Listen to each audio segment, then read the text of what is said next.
கொஞ்சம் எண்ணி பார்க்கணும். நம்முடைய மீட்பு என்ன பண்ணியிருக்கு நமக்கு? அவங்க அப்படி பயந்தாங்க பழைய ஏற்பாட்டு காலத்தில். புதிய உடன்படிக்கையில் நாம் மீட்கப்பட்டு விட்டோம், அவர்கள் மீட்கப்படவில்லை, நாம் மீட்கப்பட்டிருக்கிறோம். என்ன வித்தியாசத்தை உண்டாக்கி இருக்கிறது இன்னைக்கு? எந்த தேவனை பார்த்து பயந்தார்களோ, எந்த தேவன் பேசின போது மலைகள்லாம் நடுங்குச்சோ, எந்த சர்வ வல்லமுள்ள தேவனுடைய மகிமையை பார்த்து கண்களை மூடிக்கொண்டார்களோ, பார்க்க முடியாதபடி இருந்தார்களோ, அந்த சர்வ வல்லமுள்ள மகா பெரிய தேவன் நமக்குள்ளாக வந்து இன்றைக்கு வாசம் பண்ணி இருக்கிறார். நிறைய பேருக்கு இந்த புதிய உடன்படிக்கையின் மேன்மை வழங்கலை பாருங்க. எலியா தீர்க்கதரிசி எலிசாவிட்ட கேட்குறார், நான் போகிறேன், கடைசியாக கேட்டுக்க, உனக்கு என்ன வேணும், நான் உனக்கு தந்துட்டு போகிறேன்றார். எலிசா சொல்லுகிறான், உமக்கு இருக்கிற அந்த வரத்தின் ரெட்டிப்பான வரம் எனக்கு வேணும், உமக்கு இருக்கிறத விட ரெட்டிப்பாக வரணும். அதை வச்சு நாங்கள்லாம் அந்த காலத்தில் டபுள் போர்ஷன் மீட்டிங்கெல்லாம் வச்சோம்.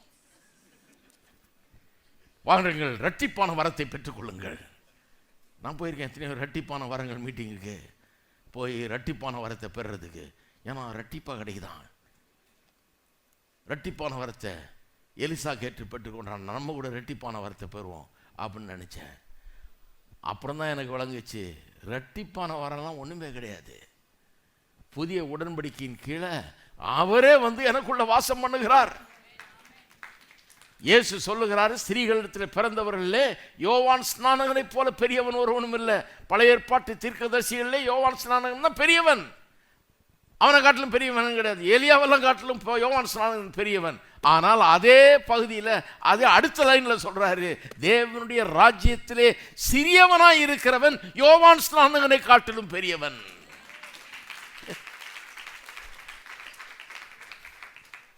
தேவனுடைய ராஜ்யத்தில் இன்றைக்கு இருக்கிற நீங்களும் நானும் சாதாரண ஆட்கள், நேற்று ரட்சிக்கப்பட்ட ஆட்கள்.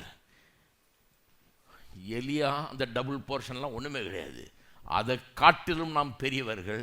ஏன்னா அவ்வளவு பெரியவர். இதையெல்லாம் தருகிற தேவன் நமக்குள்ள இருக்கிறார். அந்த காலத்தில் எல்லாம் கேட்பாங்க, உங்களுக்கு ரெட்டிப்பான வரம் இருக்கா? உங்களுக்கு எத்தனை வரம் இருக்குது? நான் சொன்ன, போய எல்லா வரம் இருக்கு, போ, எல்லா வரமும் இருக்குப்பா. என்ன அப்படி சொல்கிறீங்க? வரத்தையெல்லாம் தர்றவரே எங்களுள்ள தான் இருக்கிறார்.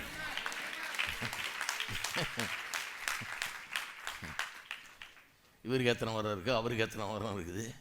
ரெட்டிப்பாக பெற்றுக்கிட்டியா? டபுள் போர்ஷன் கிடச்சிதா உனக்கு? இன்னும் பழைய ஏற்பாட்டிலேருந்து கிராஸ் ஆகலை புதிய ஏற்பாட்டுக்கு. புதிய ஏற்பாட்டுக்குள்ளே வாருங்கள், நீங்கள் மீட்கப்பட்டவர்கள். பழைய ஏற்பாட்டில் அத்தனை பரிசுத்தவான்களுக்கும் இல்லாத பாக்கியம் உங்களுக்கு கொடுக்கப்பட்டிருக்கிறது. எழுந்து நிற்போம்.